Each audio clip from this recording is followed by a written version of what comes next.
Totemist, the brother's friend. When I was 8, I spent almost all my time following my older brother Jake around like his shadow. Our neighborhood had mostly boys, and girlfriends were hard to come by. I didn't mind. Catching frogs and building forts was more fun than playing with dolls anyway. Jake was 12, old enough to have some freedom, but still young enough to let his little sister tag along sometimes. Our mom worked long shifts at the hospital, so Jake watched me after school until she got home around dinner time. Our house backed up to a small wooded area with a creek running through it. Nothing huge, just enough trees to make a kid feel like they'd discovered somewhere special. The neighborhood boys had built a fort there, using fallen branches and some old plywood they'd borrowed from someone's garage. That summer was hot, the kind where your shirt sticks to your back and the air feels thick in your lungs. The creek had shrunk to barely a trickle, so we'd go further downstream to find spots deep enough to catch anything interesting. Jake's friends mostly tolerated me hanging around. Tyler and Mitch sometimes tried to ditch me, but Jake usually made them include me. Then there was Caleb, who lived 3 houses down. Caleb had an older brother named Ryan. Ryan was 16 and different. Mom told me he had special needs and to be patient with him. I didn't understand what that meant then. I just knew Ryan talked slowly, sometimes repeated things, and went to a different school than us. Most days, Ryan kept to himself. But sometimes, his mom made Caleb bring him along. Those days felt off. Ryan watched me. Not like the other boys, who mostly ignored me. Ryan would stare until I noticed, then quickly look away. "Jake says you're pretty," Ryan told me once, when the other boys were climbing trees nearby. My face got hot, and I wished Jake would call me over. He didn't. I told Mom about it that night. She smiled and said, "That's sweet. Ryan probably just wants to be friends." It didn't feel sweet. One Saturday in late July, I woke up early. The house had that quiet weekend morning feeling. I wanted Jake to take me to the creek to look for the turtle we'd spotted yesterday. His door was open, but his room was empty. His shoes were gone too. He'd gone to the fort without me. The betrayal stung. I ate cereal alone, watching cartoons and feeling sorry for myself. By mid-morning, I couldn't stand it anymore and decided to find him. Mom was gardening in the front yard and said I could go, but I had to be home for lunch. "Stay with Jake," she reminded me as I walked down the driveway. The path to the fort was worn into the grass from countless trips. It took about 10 minutes to walk there if you didn't stop to look at anything along the way. The woods felt strange when I was alone. Not scary exactly, but more alive. Every rustle in the bushes made me turn my head. I was almost to the clearing where the fort stood when I heard a twig snap behind me. I spun around, my heart jumping. Ryan stood there, watching me with that strange half-smile he always had. "Hi," I said, my voice coming out small. "I'm looking for Jake." Ryan's smile grew wider. "Jake's at the fort, with Caleb and them." He wouldn't look directly at me when he talked. His eyes kept shifting around. "Oh, okay. I'm going there now," I said, turning to continue walking. "Not that way," Ryan said quickly. "They moved. The old fort got messed up by some older kids. They built a new one." I stopped walking. "Where?" Ryan pointed deeper into the woods, away from the path, away from our houses. "Over there, by the big rock. I'll show you." I'd never heard of any big rock in these woods, but the boys were always exploring further than I was allowed to go. "Is it far?" I asked. Ryan shook his head. Not far. Come on. He started walking, expecting me to follow. I took a few steps after him, then stopped. My stomach tightened, like when you're about to get in trouble, and you know it before it happens. Maybe I should check the old fort first, I said, just in case. Ryan's face changed. His smile disappeared. They're not there, I told you. I still want to look, I insisted. He took a step toward me. Don't you trust me? I'm trying to help you find Jake. His voice had an edge now. The tight feeling in my stomach got worse. I think I'm going to go home, I said, stepping backward. I can see Jake later. Ryan moved faster than I expected. No, you came to find Jake. I know where he is. He reached for my arm, but I pulled away. His fingers brushed my wrist. Don't touch me, I said, my voice stronger now. He lunged forward, grabbing my shoulder. Don't be like that. I just want to show you something cool. That's when I knew Jake wasn't where Ryan said he was. Maybe he wasn't even in the woods at all. I turned and ran. The path seemed longer now, branches grabbing at my clothes. I heard Ryan behind me, his breathing heavy. He was bigger than me, stronger, faster. Wait, he called, his voice angry now. Come back! I ran harder, my lungs burning. The gap between us was closing. His footsteps got closer. My foot caught on a root, and I fell hard, my palm scraping against the dirt. Before I could get up, Ryan was there, standing over me. Why'd you run? He demanded, grabbing my arm and pulling me up roughly. I was just trying to be nice. His face was close to mine now. I could smell the sweet cereal on his breath. Let me go, I said, trying to pull away. I'm going home. No, Ryan said, his grip tightening. You came to see me. I know you did. I came to find Jake, I insisted. Jake doesn't want you around, Ryan said, his voice suddenly mean. None of them do, but I do. He tried to pull me toward him, his face moving closer to mine. I turned my head away, pushing against his chest. Stop it, I yelled. Ryan's hand moved to the back of my head, trying to force my face toward his. I just want a kiss. Just one. I remembered what Jake had taught me once, when a boy at school was pushing me around. I made a fist, pulled my arm back, and swung as hard as I could. My knuckles hit Ryan's nose. There was a crunching sound, and he let go of me right away, his hands flying to his face. You hurt me, he wailed, blood starting to come through his fingers. I didn't wait to see more. I ran, faster than I'd ever run before. I didn't stop until I got out of the woods and onto our street. My lungs felt like they were on fire, but I kept going until I reached our driveway.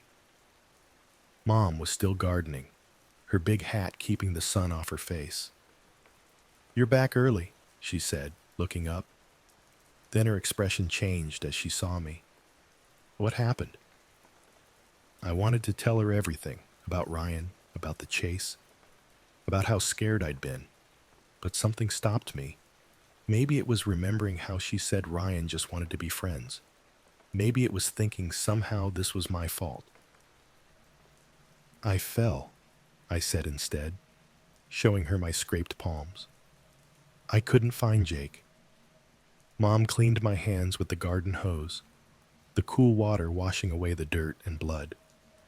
You need to be more careful, she told me, taking me inside for bandages. Jake came home an hour later. He'd been at Tyler's house playing video games all morning. He'd never gone to the fort at all. I kept what happened with Ryan that day to myself. Not Jake, not Mom, Not even years later, when I understood exactly what might have happened if I hadn't gotten away. Ryan's family moved away a few months later. Mom told Dad it was because they found a special school for him in another state. I felt nothing but relief. The footsteps upstairs. Rain hit the windows hard that day.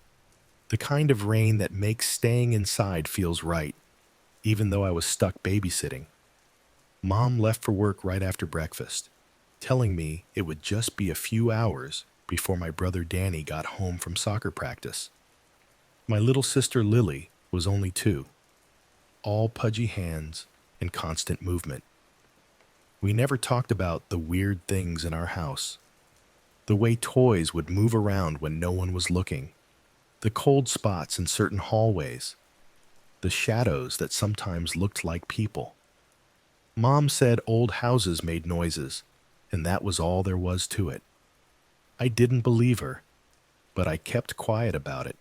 That afternoon, Lily played on the carpet with her plastic animals. I sat nearby, flipping through a comic book, half watching her, half reading. The TV stayed off because loud noises sometimes woke up whatever slept in our house. The kitchen clock showed 4:15. Danny wouldn't be home for another hour at least. When Lily finally got tired, I helped her onto the couch and covered her with the blue blanket my grandmother had made. She fell asleep quickly, thumb in mouth, blonde curls stuck to her forehead with sweat. My stomach growled. I headed to the kitchen, stepping carefully over the one floorboard near the hallway that always creaked. Years of living in this house had taught me all its noisy spots. The refrigerator light seemed too bright after the dim living room. I grabbed the jelly, found bread in the pantry, and spread peanut butter on both slices. The bang came from upstairs. Not a small noise like something falling off a shelf. A heavy, deliberate crash. My knife stopped halfway through my sandwich. I stood completely still, peanut butter sticky on my fingers. Silence followed, just the rain and the hum of the refrigerator. Maybe I imagined it. Maybe a picture fell. Maybe footsteps, heavy ones, crossing the upstairs hallway from my parents' room toward mine. Nobody should be up there. I wiped my hands on my jeans and moved to the doorway, looking toward the stairs. The footsteps stopped. "Danny?" I called, knowing it wasn't him. No answer. "Mom?" Even more impossible. The footsteps started again. Slower now. More deliberate. Each one making the ceiling creak above me. I glanced at Lily, still asleep on the couch. If I woke her, she'd cry. If I left her, something might happen. The footsteps reached the top of the stairs. My body moved before my brain decided what to do. I ran to Lily, scooped her up in one motion, and grabbed her shoes from beside the couch. She stirred, but didn't wake fully as I slipped my feet into my own sneakers without bothering to tie them. The first stair creaked upstairs. I unlocked the front door with shaking hands, Lily heavy against my chest. The rain hit us as soon as we stepped outside, but I didn't care. I ran across our front yard, across the street, straight to Mrs. Peterson's house. She opened the door after my third knock, her face changing from annoyance to concern when she saw us standing there. Me wild-eyed, and Lily now awake and whimpering against my shoulder. "Someone's in our house," was all I managed to say. She pulled us inside, locked her door, and called the police. Then she wrapped a towel around my shoulders and took Lily to dry her off. The police came quickly, 2 officers with serious faces. They went through our house room by room while Mrs. Peterson made me hot chocolate. and tried to distract me with questions about school. Nothing, the taller officer said when they returned. No signs of forced entry, no one inside. Danny showed up while the police were still there, running from his friend's mom's car through the rain. His face went pale when he saw the police cars. "What happened?" he asked, his backpack still on. When I told him, he nodded slowly. "I've heard it too. The footsteps. Mom doesn't believe me." The officers exchanged looks, but said nothing. We stayed at Mrs. Peterson's until Mom came home. She was angry at first. About the police. About me scaring an old woman. About making up stories. But something in my face must have convinced her I wasn't lying. We slept in the living room that night, all of us together. Mom said it was like a fun camping trip, but I knew she was scared too. A week later, Mrs. Peterson stopped by with a newspaper clipping from 1974. 3 children from the same family had died in our house, carbon monoxide from a faulty furnace. Their parents found them in the morning, looking like they were just sleeping. "I thought you should know," she said quietly to my mother. "This house has history." Mom threw the clipping away, but I fished it out of the trash. I kept it hidden in my sock drawer, looking at those 3 small school pictures sometimes, 2 boys and a girl, all with the same serious eyes. After that day, I noticed more things. A toy car that would roll uphill on the hall floor, cold spots that moved from room to room, the smell of bubble gum when no one was chewing any. Danny noticed too, but we developed a system.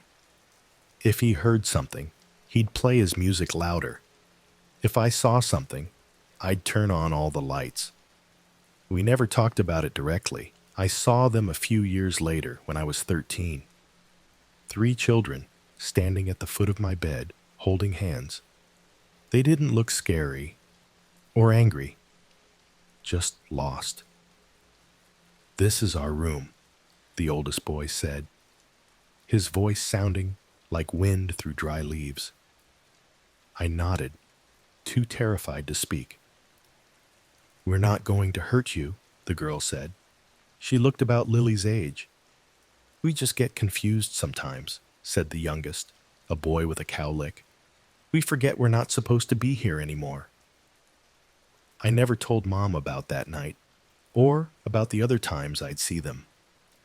Glimpses in mirrors, shadows under doors, small footprints in the carpet that disappeared when you blinked. We moved out the next year. Dad got a job in another state, and Mom seemed relieved to leave. The new house was newer, all straight lines and solid doors that stayed closed. If you liked these stories, feel free to subscribe to the Totemist channel for more.